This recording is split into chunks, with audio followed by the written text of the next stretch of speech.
Assalamualaikum warahmatullahi wabarakatuh. Waalaikumsalam. Sayang. Yang saya hormati pimpinan dan seluruh Bapak Ibu anggota Komisi 2, serta Pak Menteri Dalam Negeri beserta dengan jajaran, para mitra DKPP, Bawaslu, dan KPU. Akhirnya datang juga nih. Setelah 7 purnama mungkin Komisi 2 ini menunggu kehadirannya KPU.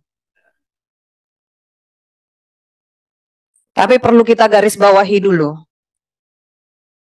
Evaluasi ini penting.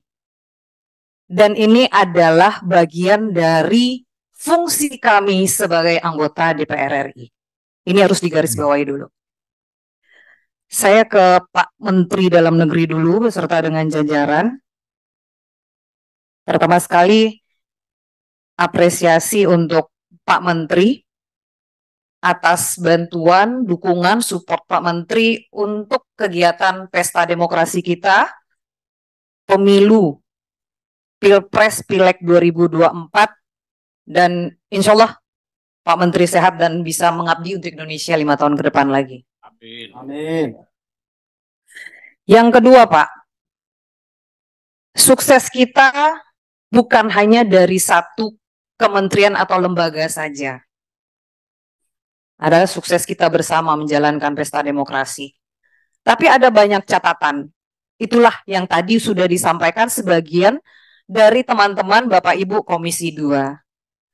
Terkait dengan Kementerian Dalam Negeri, ada beberapa catatan yang untuk menjadi bahan kita supaya pesta demokrasi pilkada ke depan juga jauh lebih baik dan tahapan bisa berjalan dengan sempurna.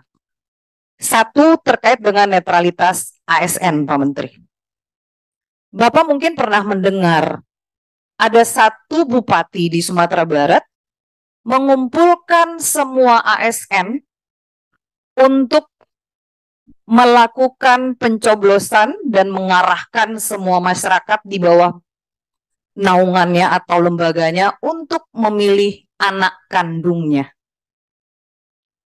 Saya sudah pernah laporkan. Tapi betul, di Gakumdunya nggak ada apa-apa, Pak.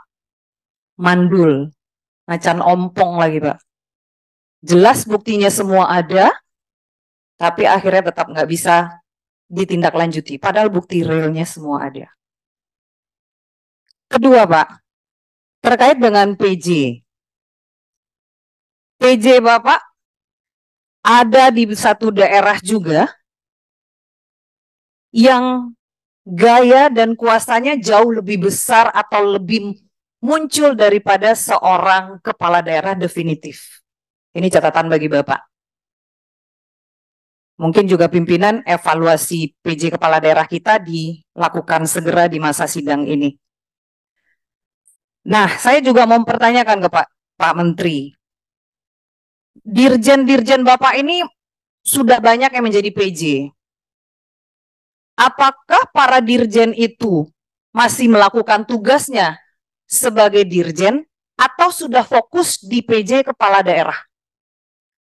Ada 2 orang dirjen yang saya tanya terkait dengan bidangnya masing-masing. Tapi dijawabnya sudah tidak tahu, sudah nanti saya cek dulu, saya tidak monitor. Kalau memang dia sudah fokus dengan PJ kepala daerah di provinsi itu, ganti dirjennya, Pak. Nah, jadi nggak mungkin dia meninggalkan. Kalau tidak, ya pilih salah satu. Berikut Pak Menteri, kita juga berharap tahapan pilkada ke depan berjalan dengan lancar. Kita ingin suhu politik, kondisi politik negara kita ini kondusif, stabil. Situasi keamanan sangat penting. Situasi politik dalam negeri sangatlah penting. Overall, Kementerian Dalam Negeri bagus. Terkait dengan kondisi politik dalam negeri, saya yakin Pak Menteri sudah ahlinya. Jadi nggak perlu kita ajarin bebek berenang.